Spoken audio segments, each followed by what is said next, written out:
Assalamualaikum warahmatullahi wabarakatuh. Halo anak-anak. Oke, alhamdulillah bertemu lagi dengan Ibu di sini. Masih dengan pelajaran ilmu pengetahuan alam. Oke, ada baiknya sebelum memulai pembelajaran kita awali pembelajaran kita dengan membaca basmalah. Bismillahirrahmanirrahim. Sebelum itu Ibu mau tanya, apa kabar kalian semua? Ibu harapkan semoga kalian semua dan kita semua selalu diberikan nikmat kesehatan oleh Allah Subhanahu wa Ta'ala. Amin amin ya robbal alamin. Oke, kali ini masih dengan pembelajaran yang sama. Tema 8, daerah tempat tinggalku. Subtema 1, lingkungan tempat tinggalku. Nah, sebelum itu, kemarin kan kita sudah mempelajari apa itu gerak dan apa itu gaya. Kali ini Ibu akan mengulas kembali apa itu gerak dan apa itu gaya. Dimulai dengan gaya.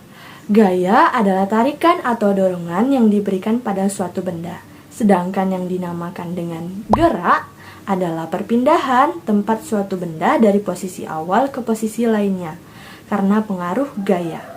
Baiklah anak-anak, itulah tadi sekilas pengulangan pembelajaran kita minggu lalu. Nah, kali ini kita akan mempelajari hubungan gaya dengan gerak. Sebelum itu, anak-anak harus tahu, untuk bisa membedakan gaya dan gerak, amatilah kegiatan berikut ini. Seorang anak laki-laki sedang mendorong meja. Nah, dorongan yang dilakukan oleh anak tersebut disebut sebagai gaya.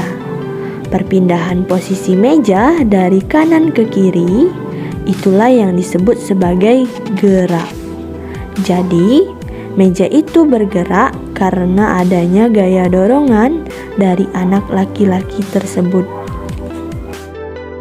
Dari penjelasan video tadi, bahwasanya gaya yang diberikan terhadap suatu benda akan mempengaruhi benda tersebut.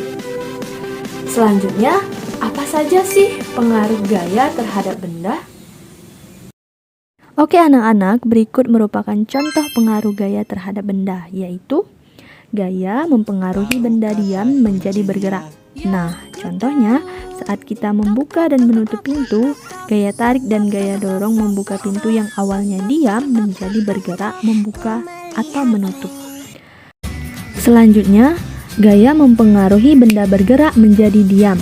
Contohnya, pasti tentunya kalian pernah dong naik bus. Nah, jadi bus yang awalnya melaju, kemudian berhenti saat akan ada penumpang yang naik atau yang turun, ini karena pengemudi melakukan gaya menginjak rem, sehingga bus melambat kemudian berhenti. Contoh pengaruh gaya terhadap benda selanjutnya yaitu gaya mempengaruhi bentuk benda. Contohnya, saat membuat gerabah atau kerajinan, kita menggunakan gaya otot untuk menekan tanah liat dan gaya gesek. Dari gaya yang dilakukan, tanah liat menjadi berubah bentuknya menjadi bentuk gerabah yang diinginkan. Nah, itulah tadi beberapa contoh pengaruh gaya terhadap benda. Oke, selanjutnya, sebelum Ibu tutup, kalian punya tugas nih. Tugas kalian di rumah yaitu membentuk kelompok belajar dan coba kalian cari contoh peristiwa di lingkunganmu yang berkaitan dengan hubungan antara gaya dan gerak. Kemudian cari perbedaan antara gaya dan gerak. Jangan lupa dicatat ya. Oke anak-anak ibu sekalian, itulah materi kita hari ini. Kesimpulannya yaitu bahwasanya gaya yang diberikan terhadap suatu benda akan mempengaruhi benda tersebut. Itulah yang dinamakan hubungan gaya dan gerak. Ibu pamit undur diri, sampai jumpa di video pembelajaran selanjutnya ya. Wassalamualaikum warahmatullahi wabarakatuh.